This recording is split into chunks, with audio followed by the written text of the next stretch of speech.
ముఖ్యంగా మీరు వచ్చేటప్పుడు చూసినాం గురుగారు, అంటే మెరూన్ కలర్ వస్త్రంతో మీరుండే అలాగే వస్తారు అనుకున్నా. ఇప్పుడు ఇంకో కాస్ట్యూమ్ చేంజ్ చేసుకొని వచ్చినారు, ఇందులో కూడా దానికంటే ఇంకా బాగా కనబడుతున్నారు. బాగా కనిపిస్తున్నా కాబట్టి వేస్తున్నా. అంటే జనరల్గా ఏంటంటే నాకు రెగ్యులర్గా చేంజింగ్ అలవాటు. సో కొన్ని రోజులు మనం ఒక ప్యాటర్న్లో పోయినాం, ఏంటంటే లుంగి అంగి మీద పోయినాము. ఇప్పుడు మనం కుర్తాకు వచ్చినాం. అంటే కొత్తదనం మనం మాట్లాడుతుంటే కలియుగాన్ని కమాండ్ చేసేది రాహువు అండ్ బగలాముఖి. సో రాహు ఏంటంటే నీట్నెస్కు ప్రాధాన్యత. ఓకే, మన జీవితంలో మనం ఎంత నీట్గా ఉంటే, ఇప్పుడు ఈ జనరేషన్లో చాలామంది నన్ను అడుగుతుంటారు, మేము ఇల్లు కట్టుకోవాలి గురువు గారు, ఇల్లు ముఖ్యమా?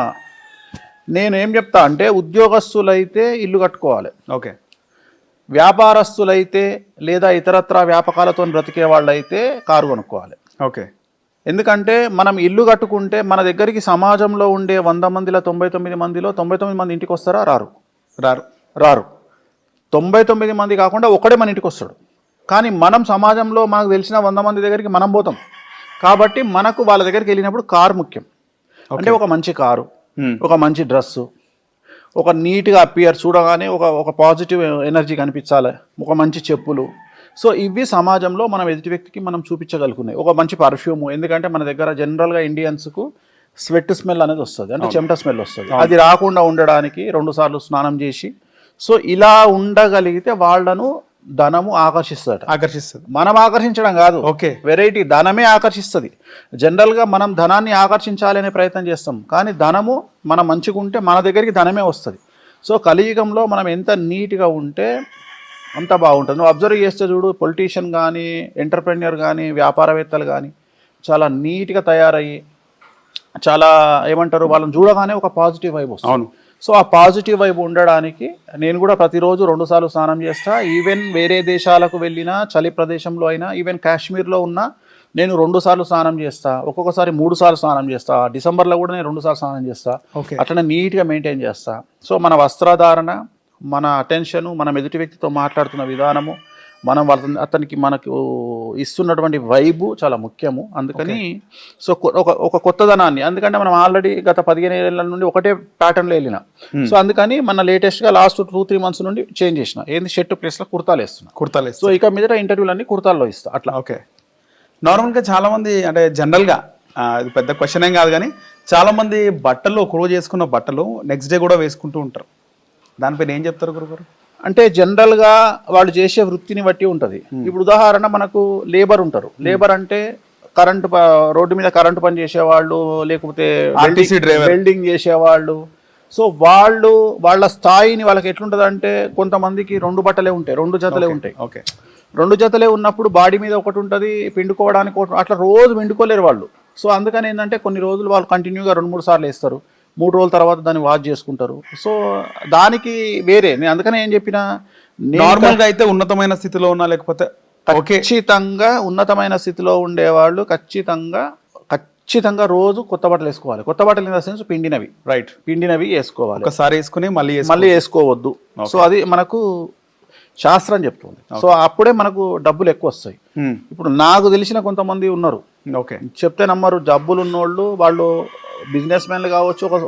ఒక స్టార్ హీరో ఉన్నాడు, నాకు బాగా క్లోజ్ ఉన్న ఒక హీరో ఉన్నాడు, తెలుగు హీరో గురించే మాట్లాడుతున్నా. ఓకే, ఈరోజు వాడిన టవల్ సాయంత్రానికి వాడాడు. అంటే ఒక్కసారి వాడిన టవల్ ఇంకోసారి వాడాడు ఇంకా. అంటే దాన్ని బట్టి నువ్వు అర్థం చేసుకో ఎన్ని టవల్స్ ఉంటాయో, ఆయన నెలకు ఎన్ని టవల్స్ ఉంటాయో. ఓకే, నెలకు 100 టవల్స్ వాడతాడు, ఆ 100 టవల్ వాడేస్తాడు. సో అది వాళ్ళ నమ్మకం. సో నేను ఇచ్చే సలహా కూడా అదే, మనం బాగా ఎదగాలి అంటే కొన్ని చేయాల్సి. దాంట్లో భాగంగా నీట్నెస్ చాలా ముఖ్యము. ఆ నీట్నెస్ను బట్టి మనకు అభివృద్ధి అనేది ఏర్పడుతుంది. ఓకే, సో ముఖ్యంగా మీ ఫామ్ హౌస్ ఎంటర్ అవ్వగానే ఫస్ట్ భయం వేసింది మీ పెట్ డాగ్స్ని చూసి. దాదాపు 6-7 ఉన్నాయి మొత్తం. సో అందులో రకరకాలు ఉన్నాయి, జర్మన్ షెపర్డ్ ఉంది, హస్కీ ఉంది, అన్ని రకాల రాట్ వీలర్ ఉంది, బర్నర్ ఉంటుంది. సో చాలా మందికి కుక్కలు అంటే అఫెక్షన్, పెట్ డాగ్స్ అంటే. నేను కూడా డాగ్ లవరే. సో కుక్కలను పెంచుకోవడం, వీటికి ఏమైనా అయితే బాధపడుతూ ఉంటాము, దానిపైన ఏం చెప్తారు గురుగారు? కుక్కలను నేను పెంచడానికి కారణం ఏంటి అంటే, నేను వటుక భైరవ అని ఒక పూజ చేస్తా. వటుక భైరవ, భైరవుడు అంటే కుక్క. సో కాల భైరవుడు అంటే కుక్క. సో చాలా మందికి తెలియని విషయం ఏంటంటే, కుక్కను మనం పూజించవచ్చు. సో మేము కుక్కను పూజిస్తాం, రైట్. ఇక్కడ పూజ జరుగుతుంటుంది. ఇప్పుడు నా వెనకాతల హోమగుండం ఉంది. అవును. సో అక్కడ మనం కాలభైరవుడికి సంబంధించి వటుక భైరవ అని ఒక పూజ చేస్తాం. ఆ పూజ చేసేటప్పుడు ఒక కుక్కను తీసుకొచ్చి ఆ కలర్ను బట్టి ఆ రోజు ప్రామాణికాన్ని బట్టి ఒక రోజు తెల్ల కుక్కను తెస్తాం, ఒక రోజు నల్ల కుక్కను తెస్తాం, ఒక రోజు ఎర్ర కుక్కను తెస్తాం. అట్లా ఆ కుక్కను తీసుకొచ్చి ఆల్మోస్ట్ అక్కడ 5 కలర్లు, అందుకే 7 కుక్కలు ఉన్నాయి మొత్తం. 7 కుక్కలు ఉంటాయి. ఆఫీస్లో 2 ఉంటాయి, మొత్తం 9 కుక్కలు ఉంటాయి. సో ఆ ఒక కుక్కను తీసుకొచ్చి మనం ఇక్కడ ఏం చేస్తామంటే పూజ చేసి దాని పాదాలను కడిగి పూజ చేసి దానికి బొట్టు పెట్టి దానికి ఒక మాల వేసి, సో యజమానితో ఇప్పుడు నువ్వు చేపిస్తున్న వటుక భైరవ నీతోనే అన్ని పూజలు చేయించి, సో దానికి నైవేద్యం పెట్టి, సో దానికి మనం చేసే పూజలో భాగంగా దానికి కనీసం ఒక్కొక్క కుక్కకు మనం ఒక రోజు 1/2 kg మటన్ పెడతాం. పూజ చేసిన రోజు ఇప్పుడు ఈ రోజు మనం 1/2 kg అంటే ఇంచుమించు 7 కుక్కలు అంటే 3.5 కిలోల మటన్ పెడతాం. సో దాంట్లో కూడా నైవేద్యం అంటే లైక్ మనం చేసే పూజలో ఇప్పుడు మనం ఒక సర్టెన్ 10 కిలోల మటన్ తీసుకుంటే 10 కిలోల మటన్లో ఒక 5 కిలోల మటన్ కుక్కలకు పెడితే 5 కిలో మటన్ హోమగుండం వేస్తాం. ఓకే. సో అట్లా మనము అంటే డైరెక్ట్గా ప్రత్యక్షంగా మనం పెట్టే నైవేద్యాన్ని మనం ఇస్తున్నాం. ఎవరికి ఇస్తున్నాము అంటే మనం ప్రత్యక్షంగా పెట్టే నైవేద్యం ఎవరు తీసుకుంటారు అంటే ఒకటి హోమగుండంలో వేస్తాం అంటే అగ్నిదేవుడు, 2 సముద్రుడు, ఓకే, 3 భైరవులు, కుక్కలు. ఈ 3 డైరెక్ట్ తీసుకుంటాయి, వేరే ఏవి తీసుకో. సో అందుకని మనం డైరెక్ట్గా ఇచ్చే ప్రయత్నం చేస్తాం. హోమగుండం ద్వారా ఇస్తాము, సముద్ర తీరంలో చేస్తే సముద్రానికి ఇస్తాము, లేదు ఇక్కడ చేస్తున్నాం కాబట్టి మనం భైరవునికి పెడతాం. ఓకే. సో పూజించడంలో భాగంగా ఈ కుక్కలను పెట్టుకున్నాం తప్ప ఇదేదో సెక్యూరిటీ పరమైనటువంటి అంశం కాదు. మనం కాలభైరవుని పూజిస్తాం కాబట్టి, భైరవుడు అంటే కుక్క కాబట్టి మేము చేసే పూజలలో వటుక భైరవ అనేటువంటిది చాలా ప్రామాణికమైనది. రైట్. నా దగ్గర ఆఫీస్లో ఉన్న 2 కుక్కలకు ఒక దాని పేరు భైరవ, ఒక దాని పేరు వటుక. వటుక భైరవ 2 అవి ఇంపోర్ట్ చేసుకున్న 2 హస్కీలు. ఇక్కడ 2 హస్కీలు ఉంటాయి, ఒక సెయింట్ బర్నర్ ఉంటుంది, ఒక రాట్ వీలర్ ఉంటుంది, ఒక జర్మన్ షెపర్డ్ ఉంటుంది, ఒకటి గోల్డెన్ రిట్రీవర్ ఉంటుంది. మొత్తం ఇక్కడ 7 ఉంటాయి, ఆఫీస్లో 2 ఉంటాయి. ఓకే. సో ముఖ్యంగా మనము రకరకాల జంతువులను, మనుషులు కొన్ని జంతువులను తింటూ ఉంటాం. కోడ్లు, మేకలు తింటూ ఉంటాం, కొన్ని ఏరియాలో ఇంకొన్ని తింటూ ఉంటారు.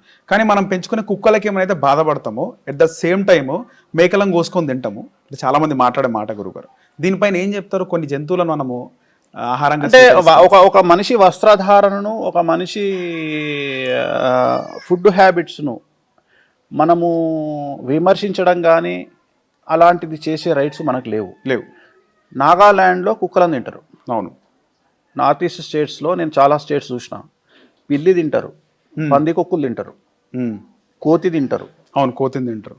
సో జనరల్గా ఎక్కడ ఏవైతే ఎక్కువగా ఉంటాయో వాటిని తినడానికి వాడతారు, తక్కువగా ఉండడానికి సేవ్ చేయడానికి ప్రయత్నం చేస్తారు.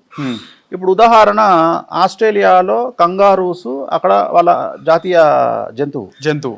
కానీ అక్కడ కంగారూస్ విరివిగా తినమంటారు. ప్లస్ ఇంకొక ప్రాబ్లం ఏంటంటే వాళ్ళు సడన్గా వాటిని మూకుమ్మడిగా చంపడానికి కూడా ప్రయత్నం చేస్తారు గవర్నమెంట్. అంటే ఎంత ఘోరం అయిపోతుంది ఆస్ట్రేలియాలో అంటే మనం రోడ్డు మీద వెళ్తున్నప్పుడు సడన్గా వచ్చి ఇక్కడ మన దగ్గర అడవి పందులు ఎట్లా, మన అడవి పందులు చాలా రేర్గా తగులుతాయి. కానీ అక్కడ మనం రోడ్డు మీద పోతుంటే డైరెక్ట్గా రోడ్డు మీదకి వచ్చి మన కారు కొడతాయి కంగారూస్. సో డ్యామేజ్ అవుతాయి అని భయపడతారు, అంటే మన మనుషులు డ్యామేజ్ అవుతాయి అని వాళ్ళు చెప్తారు. ఓకే. సో ఇప్పుడు మన దగ్గర ఏంటంటే నార్త్ ఈస్ట్ స్టేట్స్లో మన దగ్గర కుక్కలు తింటారు, పిల్లులు తింటారు, ముంగీసలు తింటారు కొంత. నేను అనేది ఏంటంటే ఇప్పుడు ఇవాళ నువ్వు ఒక ప్రశ్న అడిగినావు, మేకలు అన్నావు. వాస్తవంగా మేకలు 1970 ప్రాంతంలో మటన్ చాలా చీపు. ఓకే. ఎందుకంటే అప్పుడు చికెన్ లేదు, అంటే అప్పుడు కోళ్ళు లేవు. ఓకే, చికెన్ లేదు, అప్పుడు కోళ్ళు లేవు, చాలా మందికి తెలియదు. సో అప్పుడు కోళ్ళు అనేటువంటివి కాస్ట్లీ, మటన్ చీప్ అప్పుడు. ఎందుకంటే అప్పుడు గొర్రెలు ఉండేవి, ఎందుకంటే ఊర్లలో చాలా మంది గొర్రెలు పెంచేవాళ్ళు, కానీ కోళ్ళు పెంచేవాళ్ళు లేరు అప్పుడు. ఇప్పుడు చికెన్ పౌల్ట్రీ ఇండస్ట్రీ లేదు అప్పుడు. అందుకని ఏంటి అంటే చికెన్ అంటే దొరకదు ఎవరికి, అప్పుడు ఓన్లీ మటనే. మాంసము అనేటువంటిదే ప్రాముఖ్యత. చాలా మంది వాళ్ళ దేవాలయాల్లో మనము ఇప్పుడు తెలంగాణ కల్చర్లో మాంసము మద్యము అంటే మాంసం అంటే మేక. మరి కోడి ఎందుకు లేదు అంటే కోడికి ఇంపార్టెన్స్ లేదు అప్పుడు, కోడి అప్పుడు లేదు మనకు. అందుకని ఎక్కువగా ఉన్నటువంటిది మాంసం అంటే మటన్ కాబట్టి అప్పుడు మటన్ తిన్నారు. ఇవాళ పౌల్ట్రీ రంగం అభివృద్ధి చెందినాక ఇప్పుడు మనకు కోడి అంటే తెలుస్తుంది, కానీ వాస్తవంగా కోళ్ళు అప్పుడు లేవు. అప్పుడు ఓన్లీ కోళ్ళు కాలజ్ఞాని కింద లెక్క. కాలజ్ఞానము అంటే పొద్దున 4 గంటలకు అప్పుడు వాచులు లేవు. అవును. నేను 70, 1960, 50, 70, 80 వరకు అప్పుడు పొద్దున 4:30కు కోడి కూస్తే తెల్లారింది అని రైతులు లేచి వాళ్ళ పనులు వాళ్ళు చేసుకొని పొలానికి పోయేవాళ్ళు. ఓకే. సో దాన్ని కోడి ఉన్నా కోసుకొని తినేవాళ్ళు కాదు, దాన్ని ఓన్లీ టైం కోసం మాత్రమే పెట్టేవాళ్ళు. ఇంట్లో ఒక కోడి పెడితే అది పొద్దున్న లేచి అరుస్తుంది, మనకు తెలుస్తుంది, సూర్యోదయానికి పూర్వమే అనే ఉద్దేశంతో కోడిని పెడతారు. ఓకే. సో అందుకని కోడిని పెట్టుకుంటారు. కానీ మటన్ తినేవాళ్ళు. ఇప్పుడు ఏమైందంటే పౌల్ట్రీ రంగం వచ్చిన తర్వాత మటన్కు కోళ్లకు విపరీతమైనటువంటి ప్రాముఖ్యత పెరిగింది, అన్ని తింటున్నాము. సో నేను అనే పాయింట్ ఏంటంటే జనరల్గా విచిత్రమైనటువంటి క్యాలిక్యులేషన్ ఉంటుంది. అంటే ఈ తిండి గురించి కానీ, తిండి గురించి ఒక దగ్గర ఒకటి తింటే ఒక దగ్గర ఒకటి తినొద్దు. అంటే ఉదాహరణ ఇప్పుడు హైదరాబాద్లో చేస్తే తప్పు కాదు, లేదా వేరే దగ్గర చేస్తే తప్పు. అట్లనే ఇప్పుడు ఉదాహరణ గోవాల కసినో ఆడొచ్చు, హైదరాబాద్లో ఆడొద్దు. సో ఒక దగ్గర వాళ్ళ అలవాట్లని బట్టి కొంతమంది కుక్కలను తింటారు, కొంతమంది ముంగీసలు తింటారు, కొంతమంది పంది కుక్కలను తింటారు. ఇప్పుడు మన దగ్గర కూడా తెలుగు స్టేట్స్లో కూడా నువ్వు అబ్జర్వ్ చేస్తే ముంగీసలు పడుతుంది, మన పిల్లులు పడుతుంటారు. పిల్లులు పట్టేటోళ్ళు వస్తారు, వచ్చి ఒక ప్రత్యేకమైనటువంటి తెగ ఉంటుంది. వాళ్ళు ఏం చేస్తారంటే పిల్లులు పట్టుకొని ఆ పిల్లులు తింటారు. సో అది వాళ్ళ అలవాటు. రైట్. వాళ్ళ అలవాటు. కొన్ని నాకున్న అవగాహన ప్రకారం కొన్ని దేశాల్లో కాకులను తినే వాళ్ళు ఉన్నారు. సో వాళ్ళ అలవాటు. సో నేను అనేది ఏంటంటే వాళ్ళ హ్యాబిట్స్ను, వాళ్ళ ఆహార సాంప్రదాయాలని, ఆహార పద్ధతులని, వస్త్రాధారణ పద్ధతులని విమర్శించే రైట్స్ మనకు లేవు. సో ఎవరి మన సంస్కృతి సాంప్రదాయాలను బట్టి, వాళ్ళ పూర్వీకుల యొక్క ఆచార వ్యవహారాలను బట్టి, ఆహారపు అలవాట్లను బట్టి వాళ్ళకి అలవాట్లు వస్తాయి. రీసెంట్ టైమ్స్లో ఘటన జరిగింది. సికింద్రాబాద్ నుంచి వస్తుంటే ఇద్దరు వ్యక్తులు బ్యాగ్ పట్టుకుని వెళ్తూ ఆ కరెంటు తీగల పైన ఉన్నటువంటి పిట్టలను కొట్టినారు. దాంతో పిట్టలను ఎగిరిపోయిన ఒక పిట్ట కింద పడదా, పిట్టను వేసుకొని వెళ్ళిపోతున్నారు బహుశా వెళ్ళి తీసుకొని తినడానికి. ఇంకొక దగ్గర ఉడతలను పడుతున్నారు. డిఫరెంట్గా ఉన్నారు వాళ్ళు. నేను అదే చెప్తున్నా. అంటే ఇవి ఆహారపు అలవాట్లను విమర్శించే రైట్స్ మనకు లేవు. నేను అనేది ఏంటంటే అది వాళ్ళ వంశపారంపర్యంగా వస్తున్నటువంటి సాంప్రదాయం. సో వాళ్ళు ఇప్పుడు చాలా మంది నేను చూస్తుంటా పల్లెటూర్లలో ఇవాళ కూడా చాలా మంది వచ్చి కొంతమంది కొన్ని జాతులకు సంబంధించిన వాళ్ళు వచ్చి పిల్లులను పట్టుకొని తింటుంటారు. కొంతమంది నేను చూసిన పందికొక్కులు పడుతుంటారు. నువ్వు అబ్జర్వ్ చేస్తే పొలాలల్లో ఎలకలను పడుతుంటారు. నువ్వు అబ్జర్వ్ చేయి. పొలాలలో వాళ్ళు వచ్చి ఏం చేస్తారంటే కొద్దిగా ఒక నెట్కి ఏముండదు, వాళ్ళు ఏం చేస్తారంటే చిన్న చిన్న హోల్స్ చూసుకొని ఆ హోల్స్లో ఒక దగ్గర వాళ్ళు పొగ పెడతారు. పెట్టినప్పుడు ఆ పొగల నుండి దాంట్లో నుండి ఎలకలన్నీ బయటకు వస్తాయి. సో ఎలకలను పట్టుకొని తింటారు. సో అది వాళ్ళ సంప్రదాయం. అది దానికి మనము ఇది అయ్యో అని అనడానికి లేదు. ఎందుకంటే నార్త్ ఈస్ట్ స్టేట్స్ కూడా మన దేశంలోనే ఉన్నాయి. మన దేశంలో ఉండే మన తోటి మనుషులే కొంతమంది కుక్కలను తింటారు, కొంతమంది పందులను తింటారు. సో ఎవరి ఇష్టం వాళ్ళది. సో వాటిని అదే చెప్తున్నా, వాటిని విమర్శించేటువంటి రైట్స్ మనకు లేవు. అవి వాళ్ళ ఆహారపు అలవాట్లు. ఓకే. హిట్ టీవీ యాప్, ఇందులో short news, live news, entertainment shows, movies, digital magazines తో పాటు మీ జిల్లా వార్తలను కూడా ఫ్రీగా చూడొచ్చు. ఇంకెందుకు ఆలస్యం, వెంటనే హిట్ టీవీ యాప్ ని డౌన్లోడ్ చేసుకుని ఫ్రీగా ఎంటర్టైన్మెంట్ పొందండి. Hit TV app. Hit TV app. Please download hit TV app. Hit TV app ని ఫ్రీగా డౌన్లోడ్ చేసుకుని ఎంజాయ్ చేయండి. మీకు నచ్చిన ఎంటర్టైన్మెంట్ కోసం హిట్ టీవీ యాప్ ని ఫ్రీగా డౌన్లోడ్ చేసుకుని ఎంజాయ్ చేయండి. హిట్ టీవీ యాప్ ని డౌన్లోడ్ చేసుకుని ఆస్వాదించండి, ఆశీర్వదించండి. ఇంతమంది సెలబ్రిటీలు హిట్ టీవీ యాప్ ని డౌన్లోడ్ చేసుకోండి అని చెప్తున్నారంటే ఎంత మంచి యాప్ ఆలోచించండి. అమెరికా అమెరికా అమెరికా అమెరికాలో చదవాలనుకునే వాళ్ళకి విశ్వసనీయమైన పేరు మన శౌర్య కన్సల్టెన్సీ. UK లో 1 year masters, UK లో 1 year masters, 2 years work permit up to 5 years visa. Contact Saurya Consultancy. Contact 89851 89851.